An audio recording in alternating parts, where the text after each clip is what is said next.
Que obviamente habría que desarrollar más el ámbito civil, pero también hay conductas que definitivamente están muy motivadas precisamente por la obtención de la riqueza, por obtención de más poder a través de la riqueza, ¿no? Entonces, en ese sentido, pues me parece importante tratar de afinar muy bien este párrafo, ¿no?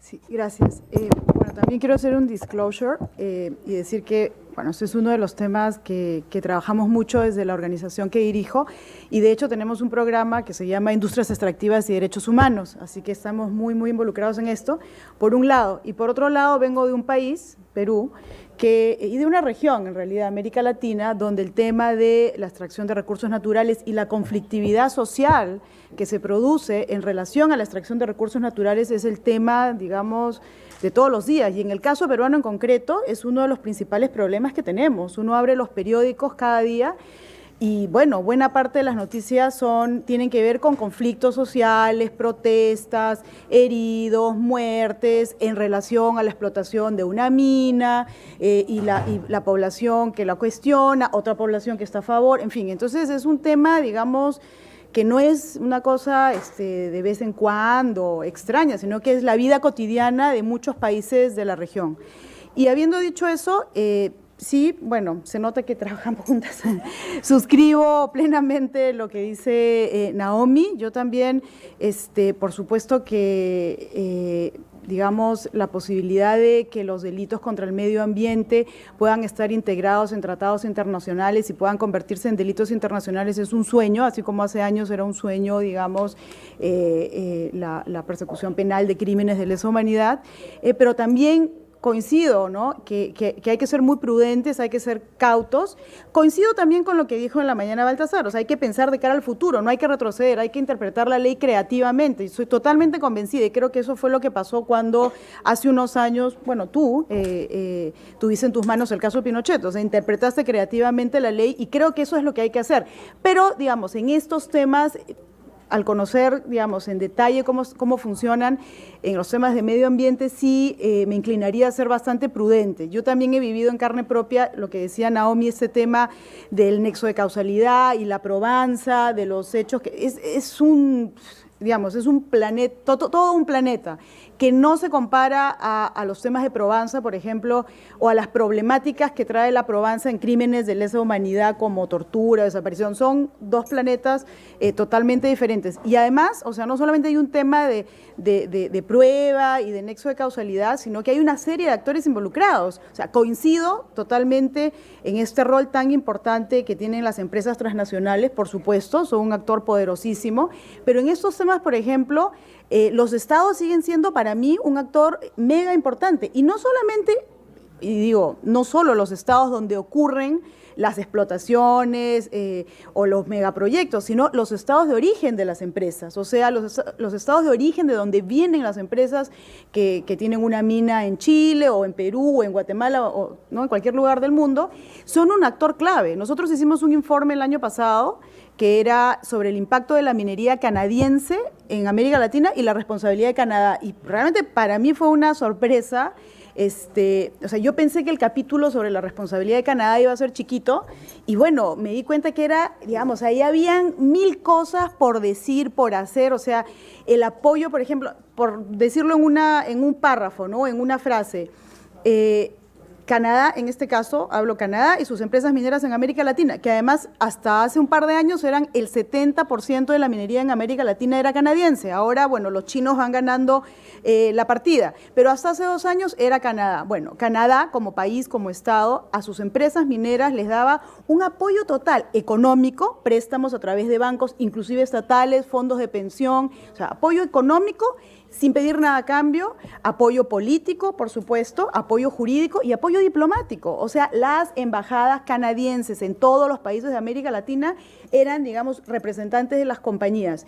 Y esto fue tan obvio y tan evidente que me acuerdo cuando terminábamos el informe, justo se dio una fusión y digamos, lo que sería el equivalente al Ministerio de Economía, que se llama Ministerio de Comercio, se fusionó con el Ministerio de Cooperación Internacional. Y si ustedes ahora buscan en el Internet, o sea, los ministerios en Canadá es Ministerio de Relaciones Exteriores, Comercio y Cooperación, para que vean el nivel de alineamiento entre la protección a los intereses económicos de Canadá, ¿no? Y, digamos, lo que ellos entienden por cooperación internacional. O sea, para ellos era todo lo que es cooperación internacional de Canadá tiene que estar vinculado al interés económico del país. Digamos, cuento esto solamente para decir que aparte de las corporaciones, que son un actor clave, por supuesto, siguen estando los estados que además autorizan estas actividades y los estados de origen de las empresas que juegan un rol importantísimo y fundamental en todo esto.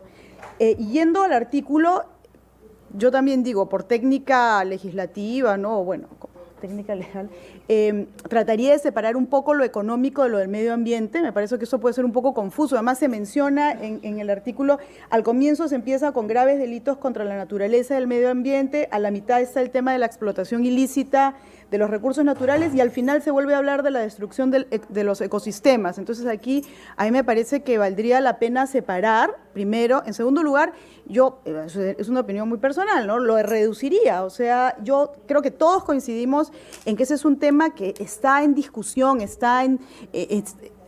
no solamente en esos espacios, o sea, por favor, el Tratado Vinculante de Naciones Unidas para las empresas transnacionales, el tema de la extraterritorialidad, o sea, hay 20 espacios de discusión, ¿no? O sea, lo que no está incluido aquí no significa que no va a estar incluido en nada, porque hay muchos espacios donde se están discutiendo estos temas.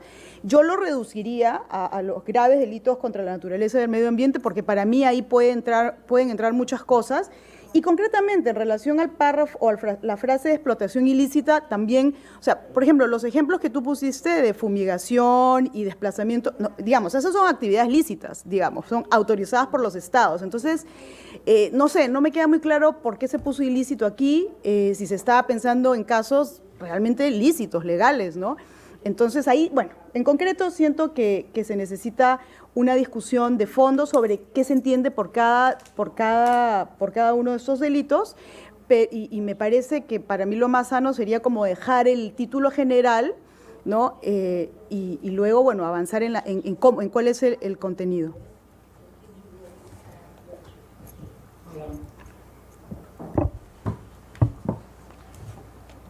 I will have a first comment, which is very practical on the article itself. I think from the discussion, a redrafting is necessary. First, because we separate those crime, genocide, crime against humanity, with the crime against nature, environment, and economy, as if there were two different categories of crimes, which is problematic. But we could have just the chapeau, the principle of universal jurisdiction, will apply to the following crime. 1, genocide. 2, crime against humanity. 3, war crime. And then list everything we have in mind with the clause at the end, open it, and other crime of similar seriousness in international law. Now, within that, we could offer a beginning of definition when we don't have one. So I seriously think that environment and economic, we can have crimes. Mm-hmm. It's a matter of techniques. What is the mens rea? What is the actus reus? Those are the elements we need to identify. If someone uses pesticides knowing that it's harmful for the neighbor, for people living there, it's a crime. The civil case, we have it, it's established. It's the easiest one. But it's still a crime because the person knew at the time they were conducting the practice that it was harmful, it was bad. It's not just a mere negligence. If you do the genetically modified crops, you might not have the research which support that it's harmful, okay? But there are things you know exactly it's harmful. If you use all the water in the river, you know that down the road, people will not have water and they'll have a problem. So you knew exactly. Now, the mens rea is not only about knowing the harmful nature of what you are doing. Negligence is also part of it. If your dog bites me, it's not only civil case. it's not only civil case. When we use criminal responsibility, the command responsibility, you know someone else has committed the crime and you take no action to sanction the person. So it's your knowledge and the failure to take a follow-up action to punish it, which we are sanctioning. So we can still have a knowledge associated with a failure, which will still match the criminal nature. So I think we should not limit ourselves to the civil law, to the civil case. We still have a room. Now, it's new, it's not established, but we are not here to write what already existed. We are here to look forward and have a step ahead. I want to bring in what happened at the African level in case it could inspire us. Two elements. The economic crimes are integrated in the 2014 protocol giving criminal jurisdiction to the African Court on Human and People's Rights. So you have economic crimes, but they are specifically listed. You have corruption, you have money laundering, and you have illicit exploitation of natural resources. So they didn't say economic crime. They list those specific crimes. The first two based on convention, the third one based on the UN Security Council practice. But that one is also attached to human rights violation. And that's what brings me to the second instance. In the case of Kenya, the Transitional Justice Mechanism, the act creating the Transitional Justice and Reconciliation Commission, said they have jurisdiction on economic crime, but they didn't say economic crime. They say violation of economic right. Because this economic crime we are talking about affects economic rights of the people. So here you had issue about land appropriation, misappropriation, use of funds for health program, for private use, so corruption, but which affect the sustainability within the society. So the economic crime have been used differently as violation of economic right instead of saying economic crime. So that could also be an approach. Now, I agree with what Carlos said earlier that the use of illegal as qualifying the behavior which will be criminalized, it's not the best wording. Illicit could be better, but as she said earlier, no wording at all is even better. So I will support that one. If we need a qualifying word, we'll use illicit and not illegal. Thank you.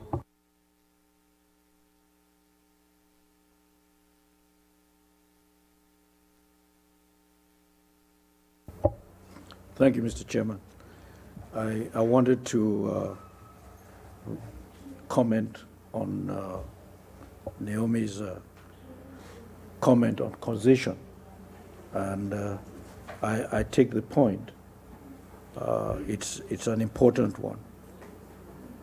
Though for me, in the context of economic crimes, and specifically since the objective is to make of economic crimes crimes against humanity, the causation would be fairly straightforward. The definition of crimes against humanity are acts that cause systematic or widespread harm to a civilian population. So the equation is to identify acts, money laundering, for example, and trace the effects of money laundering. Has it resulted in systematic or widespread damage to a civilian population? I think the rest would be the sort of things that all plaintiffs, all prosecutors, have to go through, marshalling the evidence, and so on and so forth. But I don't read your comment as one discouraging the initiative, but simply a cautionary statement, that be careful that at some point you would be compelled to establish some causal link between the alleged act and the alleged consequence. I take that point. Thank you. Right, I know. It won't be easy, but it shouldn't be a factor to discourage, I think, the forward march. With respect to Boniface's point, again, I take that point, and it's an important one, which is you suggested that we need to disaggregate the principle, separate environmental crimes from economic crimes, and even within the basket, take out some that really don't belong there. I'm placed in a position where I am defending a principle that I didn't draft, but I am defending the idea of the principle, the spirit of the principle. The idea that economic crimes can qualify as crimes against humanity. And as I said in my prefatory remarks, the choice of what constitutes or what becomes or what is an economic crime is idiosyncratic. It is normative. Clearly the draftsman here selected what he or she selected. I would have put in money laundering, I would have put in tax evasion, I would have put in counterfeiting, I would have put in corruption, illicit enrichment. But, I didn't draft this. But the spirit I support, fully. But furthermore, you also made the point, and I think it is a very, very important one, that we want to be careful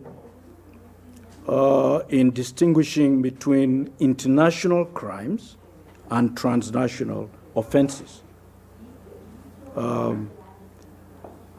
Yes, I think we need to be careful about that. Though at a certain level, at a conceptual level, not necessarily at a juridical level, but at a conceptual level, there really isn't any distinction. And what do I mean? If I understand the original conception of universal jurisdiction, it is that it identified a number of crimes which it considered, or the people who conceptualized universal jurisdiction talk of a number of crimes that are crimes of universal concern because of the effect they have on the foundations of human society, such that wherever you find an offender, wherever he or she is found, the state that has jurisdiction should exercise it over him or her, or extradite to another state. That's what I understand it to be. So it seems to me if we are able to arrive at some consensus that money laundering is that sort of crime, a crime of universal concern, that a crime that reminds us of piracy. So wherever you find a money launderer, you prosecute. It really doesn't matter, other than for purposes of characterization. It doesn't matter if you call it a transnational crime or an international crime. I say this in this sense. I don't suppose if the crime has risen to the level of a universal crime, that the court that exercises universal jurisdiction would ask as a preliminary question, is this an international crime? I think the question the court is faced with is whether it is a universal crime within the meaning of universal jurisdiction. I don't know if you see the point. Now, my preference would be to emphasize those transnational crimes that have received the blessing of a treaty. Because then it makes it easier, and we don't have to have the discussion that you have raised. You know, is this an international crime or is it something else? You know, if a treaty treats it as an international crime, you know, then we now have a fairly easy passage to make the argument for the exercise of universal jurisdiction. But then if it's not, I would look more at the empirical facts that here's a crime of transnational dimension that affects people across regions across the world, that the impact is so substantial that it is likely to change the very foundations of human society, and not ask if there is a treaty that has recognized it as such. So my response to you is yes, those distinctions are there, but perhaps we are being, in the context of universal jurisdiction, perhaps we are being more, we are getting away with formalism over the substance. You know, the substance being, here is a crime that offends all of us, like piracy, and therefore universal jurisdiction needs to be exercised over it. Thank you. Carlos.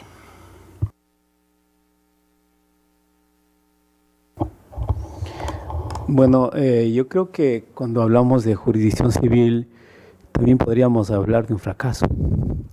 La consolidación de los tribunales internacionales de arbitraje, por ejemplo, que ha sido uno de los elementos más perjudiciales para Latinoamérica. Katia ya decía sobre la situación de Canadá, por ejemplo, porque la empresa privada tiene un rango inclusive de un fortalecimiento como una empresa nacional, precisamente por el Tratado de Promoción de Inversiones extranjeras, que a veces se lo impone al país en donde se está realizando la inversión. Los mismos fondos buitres, que han sido protegidos básicamente por este tipo de instrumentos. Si nosotros estamos considerando un paso para adelante, en algún momento también creo que deberíamos considerar que este tipo de resoluciones de estos tribunales internacionales podrían considerarse, como ya se considera, como una calidad de sentencias fraudulentas. Porque en definitiva ha beneficiado a la empresa y ha perjudicado al Estado. Esa es lamentablemente la desigualdad que tenemos. Porque a veces la empresa transnacional o multinacional vale más que un Estado. Entonces creo que también en el tema de jurisdicción civil también hay fracasos. Nuestros estados latinoamericanos han perdido muchísimo dinero y tiempo.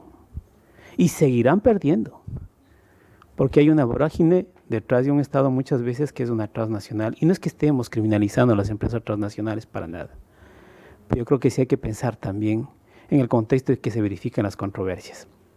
Cuando tú hablas del nexo causal, Naomi, también recordemos que la negligencia grave deberíamos empezar también imponiendo el criterio del deber objetivo de cuidado. ¿A qué se refiere? Y esto básicamente lo tenemos ya en los delitos de imprudencia profesional, más expresamente en las negligencias médicas, que también podría ser un parámetro de comparación y de aplicación a estos sistemas. Ahora, también es interesante hablar que debe existir también una flexibilización probatoria. Y esto debería también ser analizado. En el primer encuentro que tuvimos, de alguna manera también se hablaba de estos temas. La Corte Interamericana de Derechos Humanos, por ejemplo, tiene una flexibilización. Claro que estamos hablando de una responsabilidad estatal, pero yo creo que deberíamos ir considerando también, o al menos dentro de los principios, si es que es posible hacerlo, también un nivel procedimental en cuanto a la flexibilización probatoria, y no solamente establecer en niveles sustantivos. También es necesario advertir que lamentablemente dentro de estos delitos, y por eso es que yo hablaba del tema ilícito, que para mi criterio debería no constarlo, Roland, porque en ocasiones el mismo Estado ha criminalizado la protesta social. Es lo que tenemos actualmente en nuestros países. Son situaciones tan graves que cuando la gente se opone a estos proyectos, los más perjudicados y perseguidos son precisamente los miembros de los pueblos originarios o quienes se oponen a una labor. Y esto lo que genera también es etnocidio, porque terminan acallando una identidad cultural.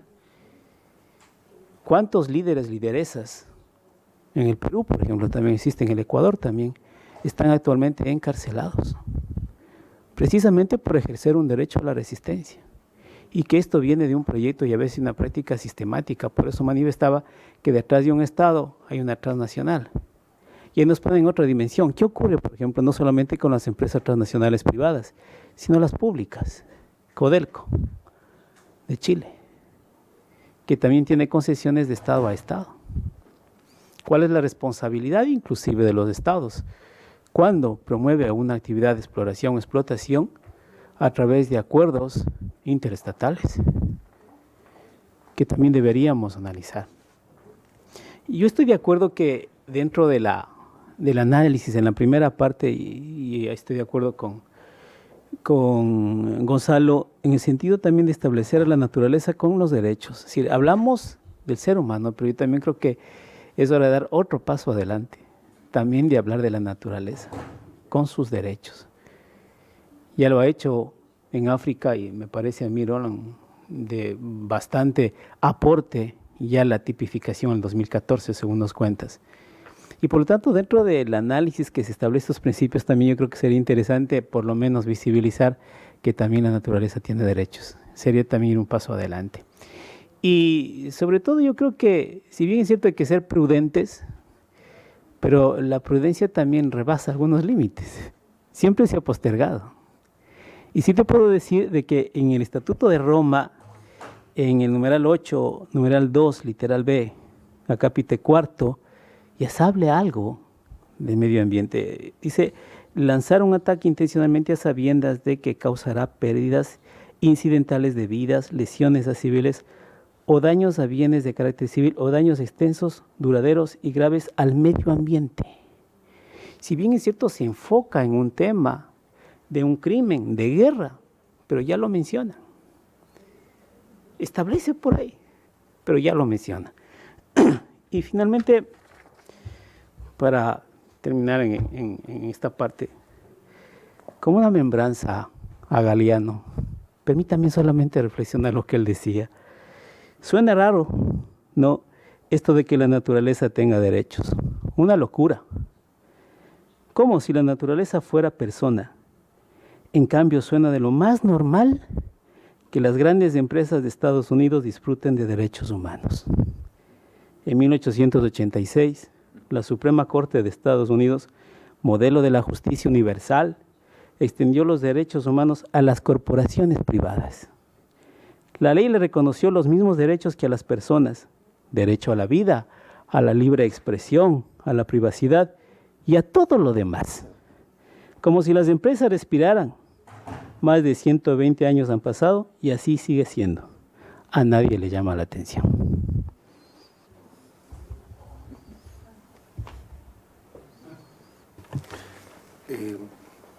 Lo mío es breve, simplemente yo creo que se ha dado una buena discusión y recojo de ello la importancia de buscar los fundamentos del concepto de jurisdicción universal, porque estamos apenas en el segundo artículo, entonces ya nos despegamos de lo fundamental, y si lo fundamental es y lo que justifica la universalidad es el derecho internacional de los derechos humanos y el derecho humanitario, así reconocidos. Entonces, las demás discusiones se pueden ver como con más estructura, desde, por ejemplo, el derecho ambiental desde la perspectiva de los derechos humanos, o es cuando no está reconocido como un derecho, pues, de las personas a vivir en un medio ambiente libre de toda contaminación, normalmente es leído desde el derecho a la vida, y cuando sí se reconoce, entonces es leído del derecho al acceso a la información, acceso a tribunales y el derecho a participar en la toma de decisiones con respecto al medio ambiente. Quiere decir que siempre se va a configurar desde algún derecho humano. Y entonces, importante ahí ver lo que dijo Naomi en términos, y no son estos otros derechos económicos y derechos ambientales también relacionados con estos derechos del derecho internacional, de los derechos humanos y derechos humanitarios que están siendo protegidos por estos tipos penales. Y entonces queremos decir que estamos hablando de dos disciplinas del derecho, que serían el derecho a los derechos humanos y el derecho penal, que son dos, y tratar de buscar un balance, porque si encontramos la justificación de la jurisdicción universal en la existencia o no de una norma penal, entonces nos olvidamos del fundamento de la norma penal en materia de derechos humanos. Y yo creo que es siempre importante tratar de llegar a ese equilibrio. Y yo creo que en ese equilibrio se va a encontrar si unos son una transición al otro o si tienen una vida independiente. Y no lo digo que no la tengan que tener, y me encanta todo lo que se ha dicho acá, pero entonces viene la cuestión de si queremos ser innovadores en este campo, pero a la misma vez tenemos una aspiración normativa, pues entonces hay que tomar ciertas consideraciones en lo que se refiere a esa normatividad, ¿no? Y especialmente en la redacción de principios. Y yo creo que será una breve... Sí, era solo básicamente un favor para Carlos. Yo no sé si ya han habido decisiones en Ecuador y Bolivia, digamos, en base a este derecho, y si han habido decisiones judiciales, si nos la puedes compartir para poder un poco ir explorando cuál ha sido el contenido. ¿Ya han habido? No. Ahí es el problema, porque hablamos, y obviamente hay que ser un mea culpa, de una constitución altamente progresista, pero que en la práctica ha dado su viraje al extractivismo, lamentablemente.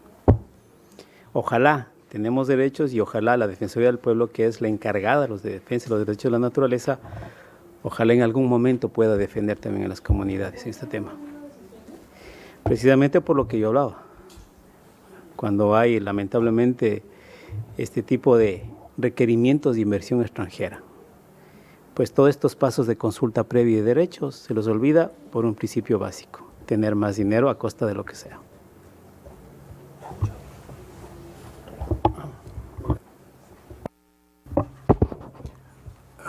Just about the existence of case, I think it's just a matter of time. If we go back, the social economic rights covenant, many people thought that it's not enforceable rights, that this is not right, you can go to court and complain for the judge to rule on it. In South Africa, the judge has said, these are enforceable rights, and they have applied, for instance, in terms of housing, that the government ought to have a policy, to design a policy which objectively you look into it would allow appropriate housing for everyone. That the policy they had in place in no way would allow the enforcement of that right. Therefore, the government is wrong in the policy design. So maybe here we don't have any jurisprudence on the right of nature, but it's just a matter of time it will come. Thank you. Bien, quería yo también hacer algunas consideraciones. Se ha hablado del riesgo de criminalizar, de acudir más a la jurisdicción civil que a la penal, de diferenciar el dolo eventual, negligencia. Claro que sí. Es decir, el hablar de estos temas no excluye el principio básico del derecho penal moderno, tanto nacional como internacional, que es el principio de intervención mínima. Estamos de acuerdo. Lo que sucede, y tampoco se trata de criminalizar en exceso conductas que no deban estarlo. Lo que sucede es que al nivel que estamos tratando de reflexionar es un nivel en el que van a resultar afectados intereses generales, la humanidad en su conjunto, es decir, estamos hablando de crímenes contra la humanidad, de crímenes internacionales cuyo perjuicio o efecto se produce de forma sistemática, generalizada, en un conjunto de personas o en una generalidad de las mismas. Por tanto, no estamos tratando de criminalizar más, o al menos ese es mi planteamiento. Esta mañana decía, o ya no sé si lo decía esta mañana o lo he dicho alguna vez, de que cuando hablamos de crímenes de genocidio, de crímenes de lesa humanidad, de crímenes de guerra, el interés más necesitado de protección es el de las víctimas, porque son acciones masivas en las que el desequilibrio es tan brutal que ni siquiera con la propia acción penal, que es la última acción, se puede equilibrar. Por tanto, una de las formas de producir ese equilibrio es una mayor protección o una protección integral a las víctimas, potenciales o reales, garantizándoles la no repetición. En ese sentido es en el que yo enmarco esta discusión. Obviamente, el ideal es que todos y cada una de estas conductas que estamos empezando a enumerar, y que sin lugar a dudas hay más, deben o deberían estar recogidas, para que no hubiese ninguna duda, en convenios internacionales y legislaciones penales locales. Lo cual no quiere decir, insisto, en extender la represión penal. Ese es el ideal. Probablemente eso va a ocurrir en algún momento.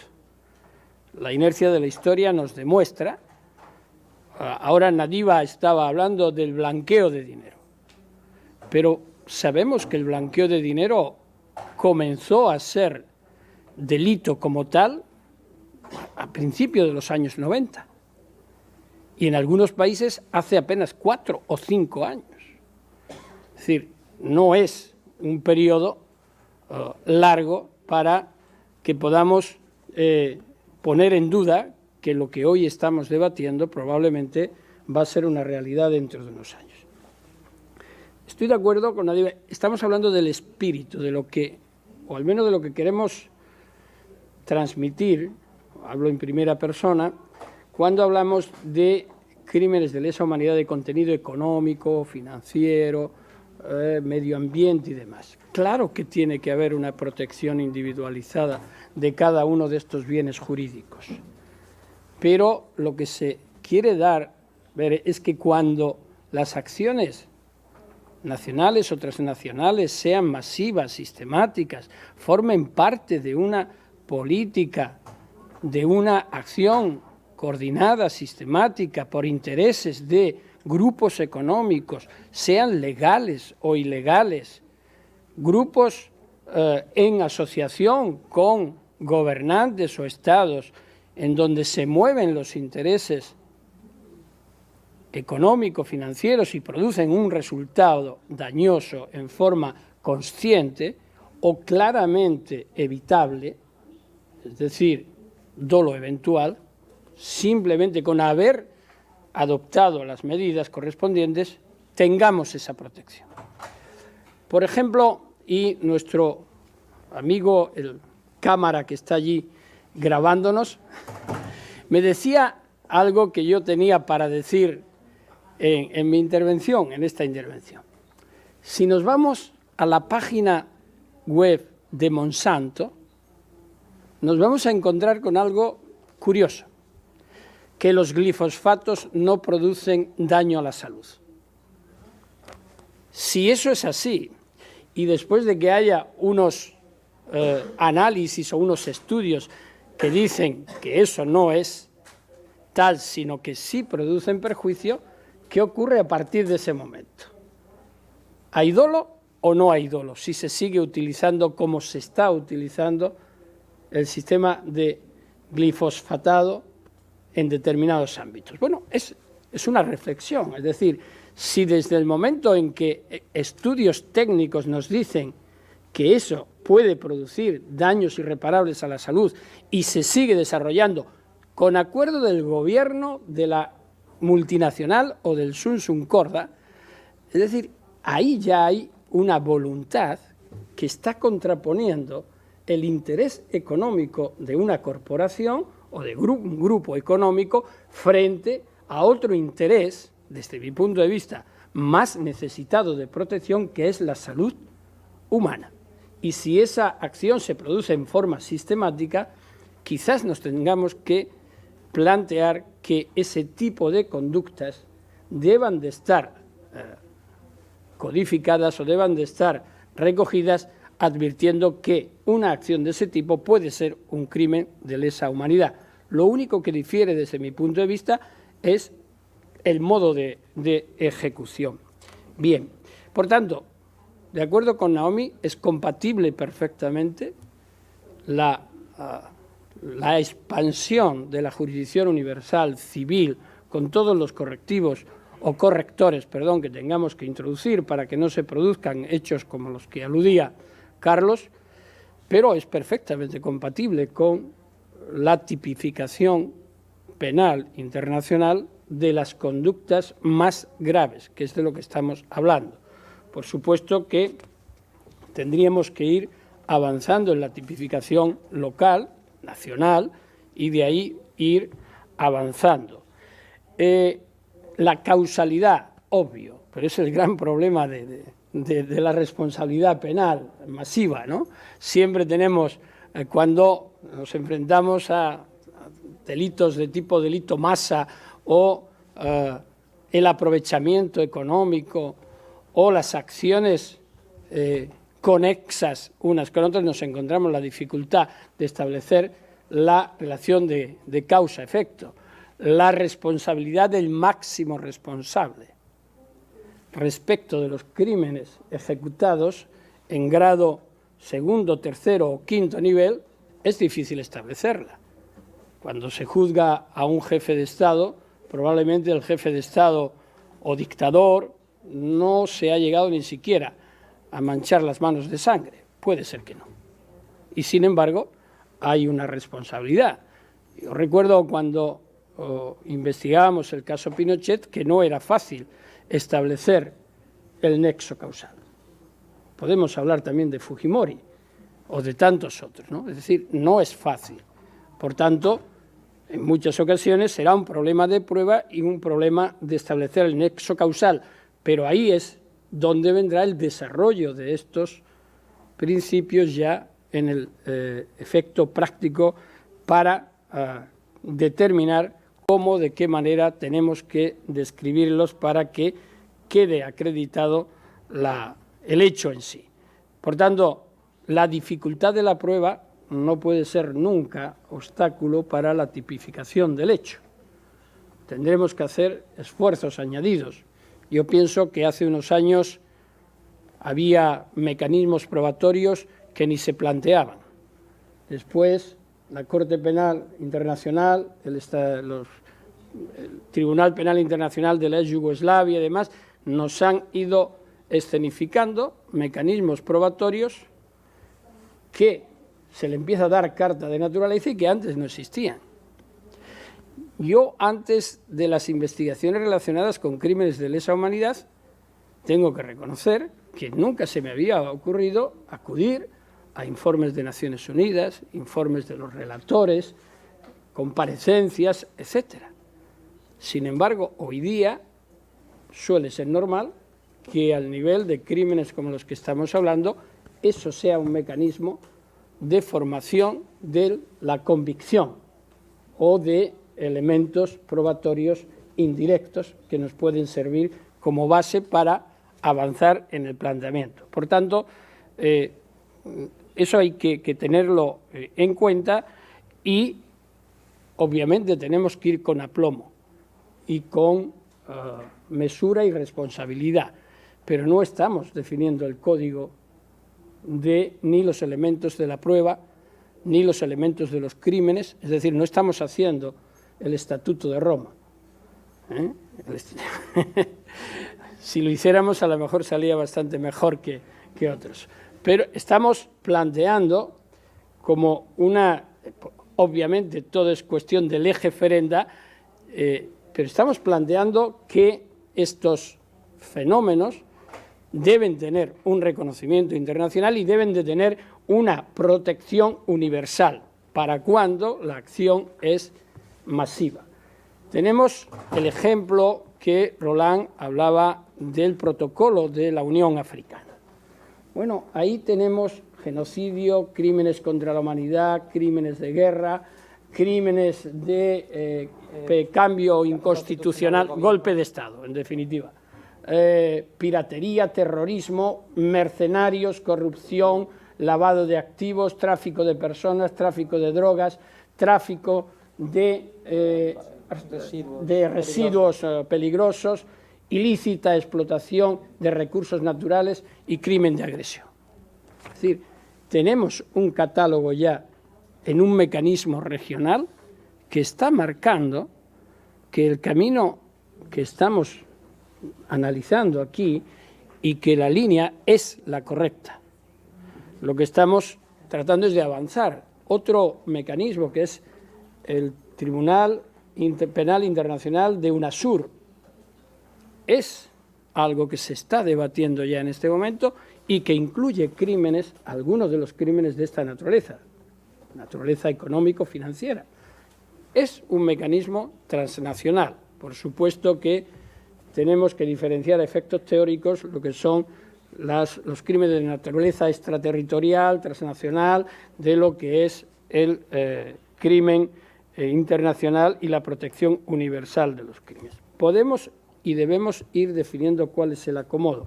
Obviamente no están todos los crímenes que podrían ser incluidos. Por eso es un borrador para que se suscite el debate.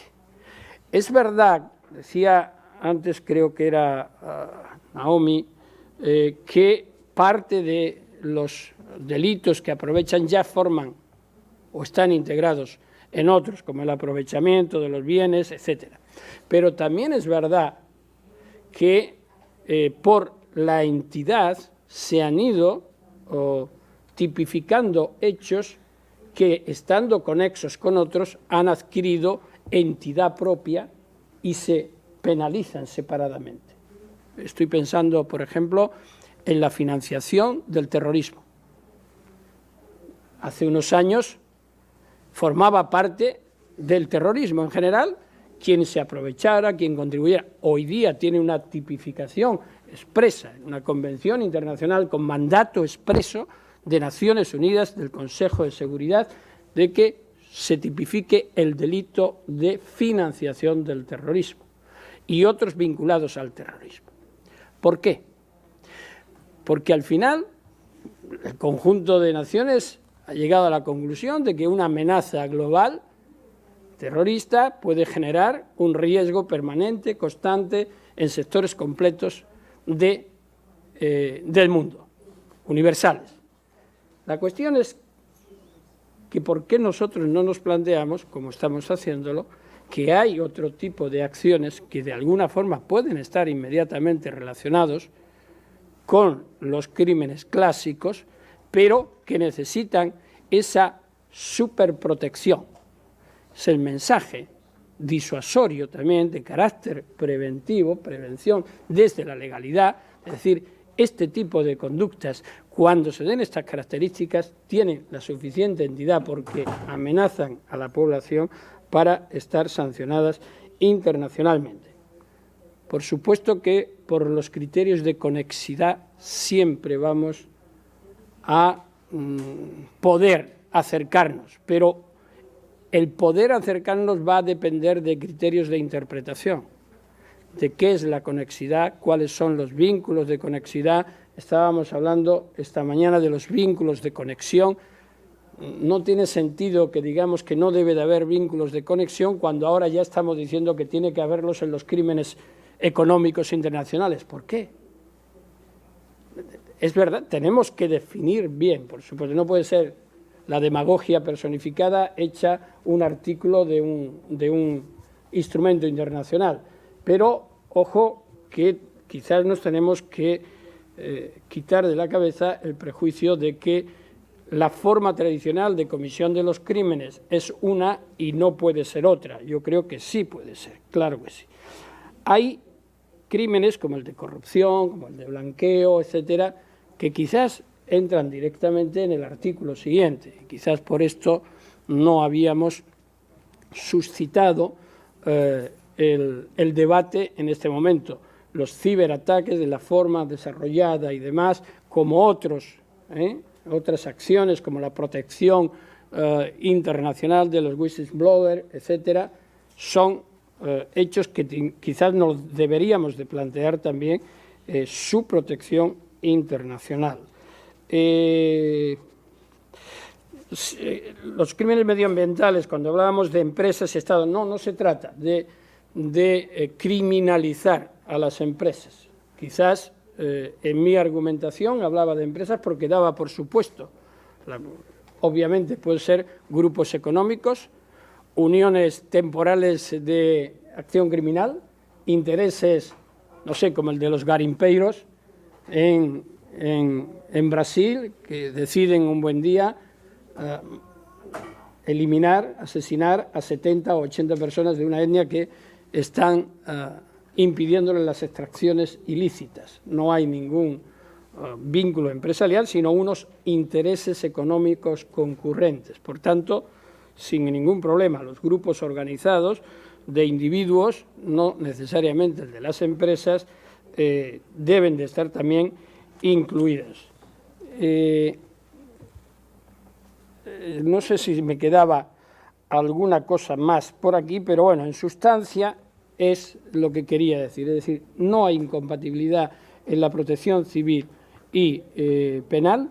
En determinados intereses de la humanidad, la protección a través de la definición de crímenes internacionales, crímenes de lesa humanidad, crímenes transnacionales, es necesaria y debe de avanzarse, por supuesto, también, pero no olvidar que la acción dolosa, insisto, y en estos temas el dolo eventual es fundamental.